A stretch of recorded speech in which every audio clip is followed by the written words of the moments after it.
Masayang bati mula sa Oferian Heritage Conservatory. Maikli lamang ang mensaheng ito at hinati ko sa dalawang bahagi. First part, tungkol sa mga fake channels at social media groups na nagkukunwaring Oferian Heritage.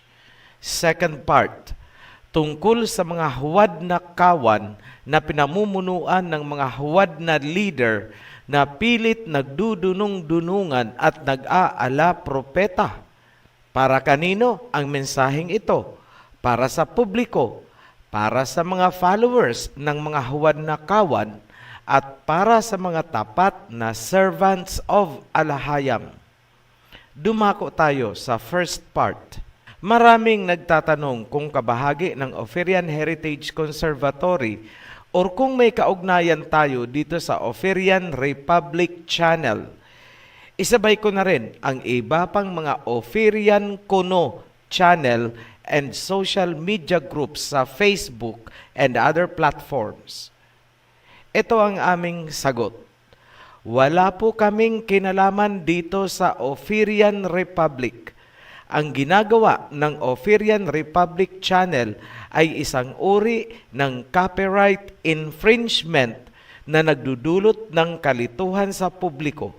Kinukuha nila ang mga video ng Oferian Heritage, lalagyan ng konting sound effect at dekorasyon, at presto, upload na nila sa kanilang channel. Makinig po kayong mabuti. Wala po kaming ibang channel kundi itong Oferian Heritage Conservatory lamang. Kayong mga naghahanap sa amin, dito lang kayo sa official channel.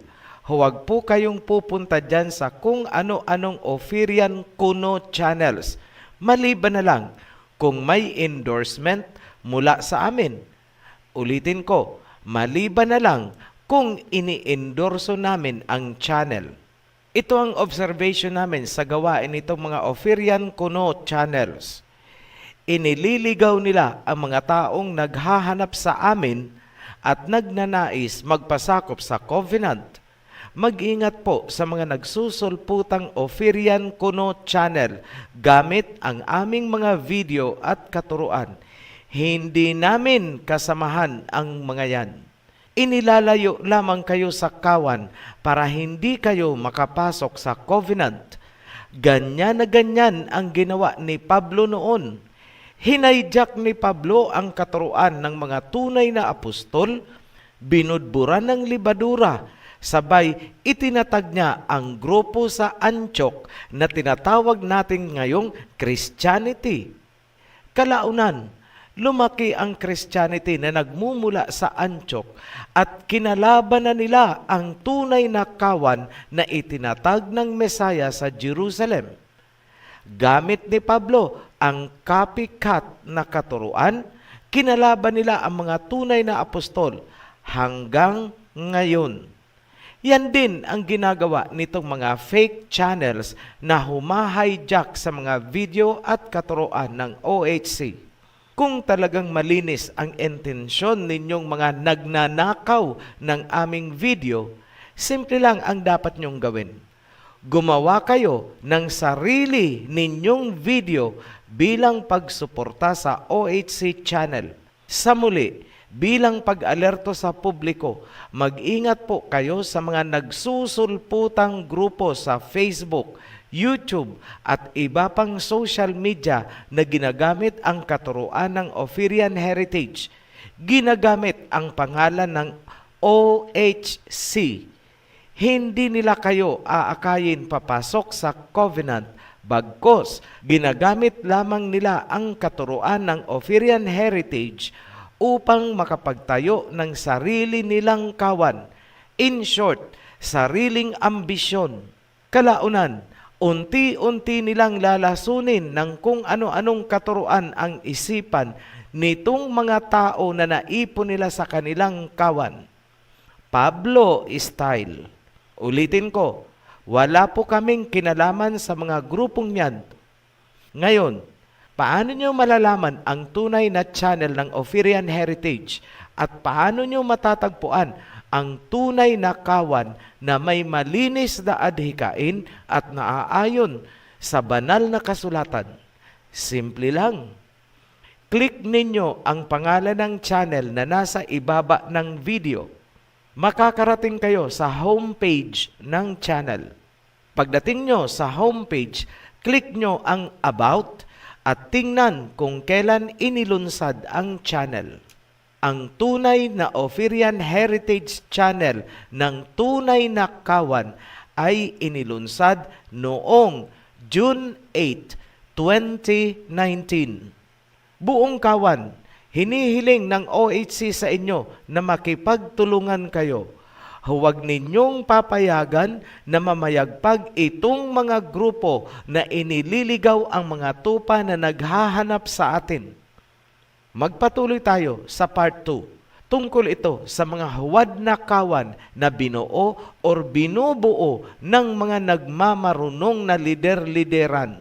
Para sa inyong mga pasimuno, alam nyo ba kung ano ang malaki nyong kasalanan? Alam nyo ba kung sino ang inyong nilalapastangan sa ginagawa ninyo? John chapter 10, verse 16. I have other sheep that are not of this sheep pen. I must bring them also. They too will listen to my voice, and there shall be one flock and one shepherd.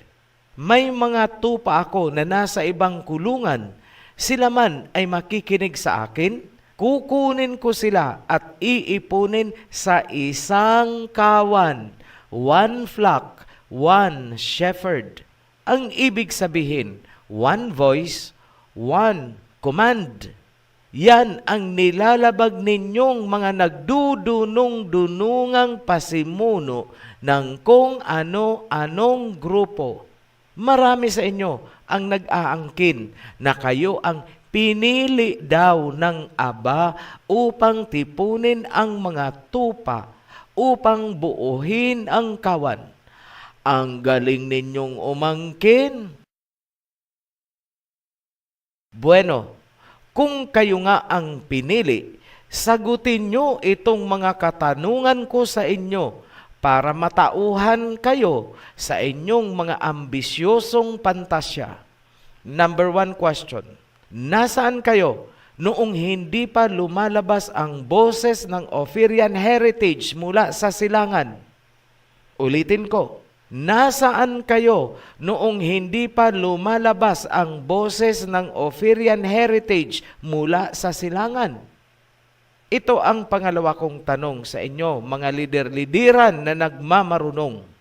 This is number 2. Kung talagang kayo ang pinili at inatasan ng Holy Spirit upang ipunin ang kawan, bakit hindi nyo nagawa noong wala pa ang Ophirian Heritage Conservatory? Sagutin nyo.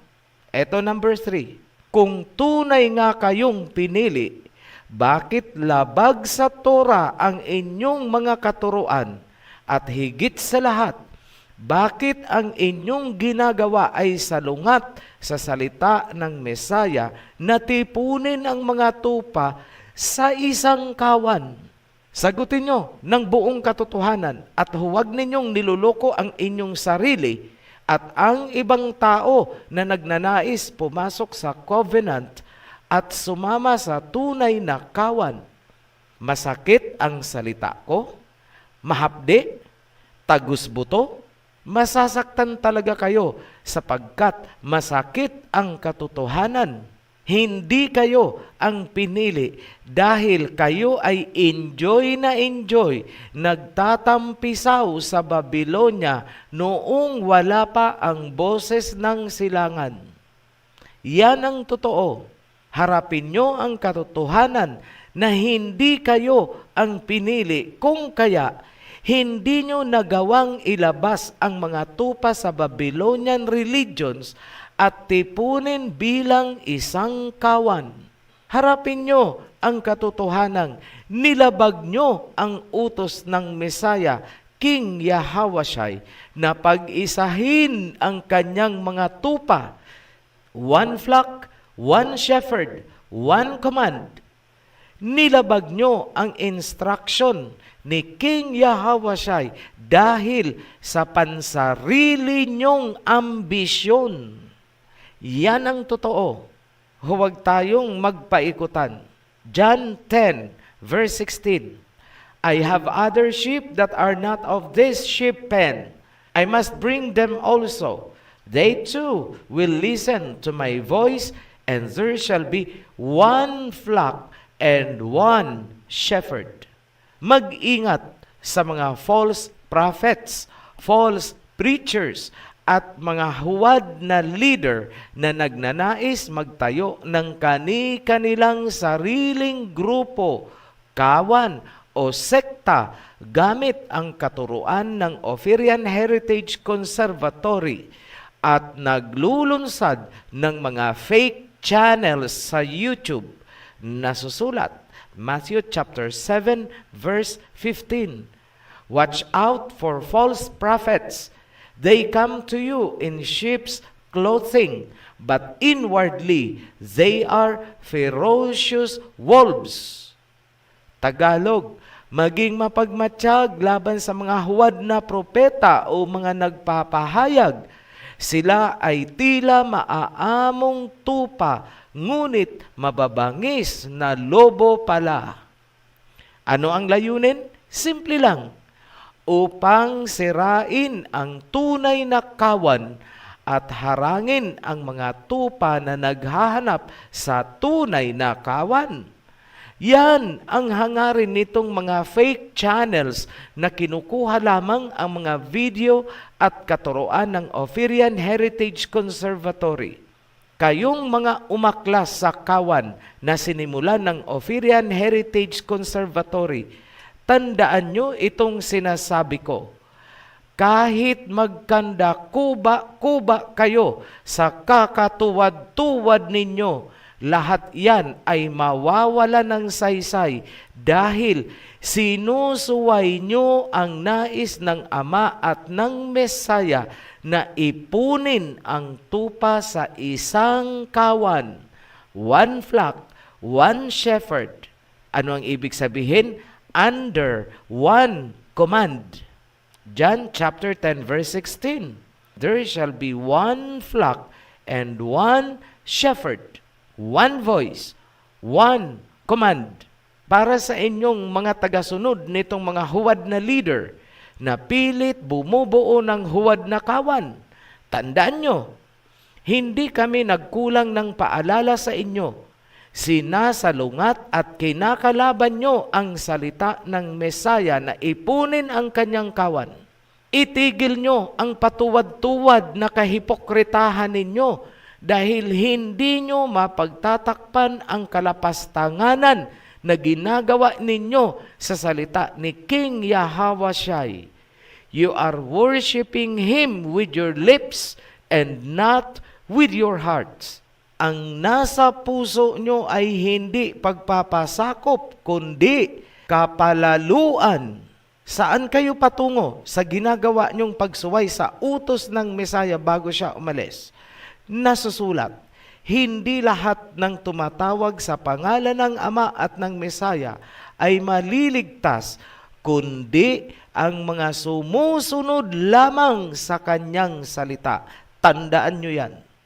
In other words, ang mga makakaligtas ay yun lamang na marunong sumunod ng instruction, nagpapasakop sa chain of command. Kapag sinabing assemble sa designated bus stop, dahil doon kayo susunduin, sumunod kayo bilang isang kawan. Tanong, paano kayong mga humihiwalay sa kawan at may ibang command, ibang leader na sinusunod? Maiiwan talaga kayo. Matthew chapter 24 verse 40 to 42. 2 men will be in the field, one will be taken and the other left. 2 women will be grinding with a hand mill, one will be taken and the other left. Therefore, keep watch, because you do not know on what day Yahawashai will come. Malalim ang kahulugan niyan. matalinhaga. May dalawang lalaki magkasama sa taniman. Ang isa ay nasundo, ang isa ay naiwan. May dalawang babae magkasama. Ang isa ay nakasama, nasundo. Ang isa ay naiwan. Bakit may mga naiwan? Or bakit may maiiwan? Hindi naunawaan ng mga mangmang kung kaya't binudbura ng libadurang rapture doctrine. Ang mga napasama ay kabahagi ng kawan. Ang naiwan ay may sinasamahang ibang kawan. Ibang boses ang pinakikinggan. Ibang instruction ang sinusunod. Ano ang resulta? Ay maiiwanan talaga dahil ang instruction ng Mesaya ay ipunin bilang isang kawan, one flock, one shepherd, one command, one instruction. Ngayon, mamili kayo kung sino ang dapat nyong pakinggan at sundin. Boses ng silangan na nagpalaya sa inyo mula sa Babylonian religions o boses ng huwad at nagdudunong-dunungang leader. Pili kayo kung saang kawan kayo sasama. Sa kawan na binuo ng Torah o sa kawan na binuo ng huwad na katuruan ng inyong nagdudunong-dunungan at lapastangang pinuno. Mamili kayo ng mabuti para hindi masayang iyang pagtutuwad-tuwad ninyo.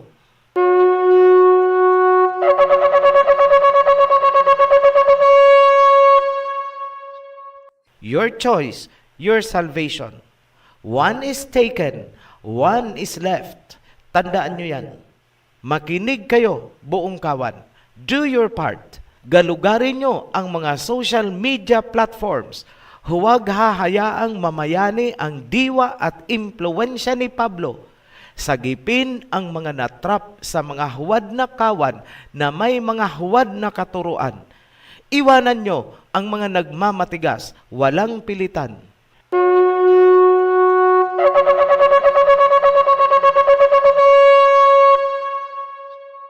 We have the mighty blessing. Kumilos, one for all for one. Uphold the Torah. Hold on to the covenant. One flock, one fold, one covenant, one shepherd, one spirit, one direction, and one command under the banner of King Yahawashai. Forward, march!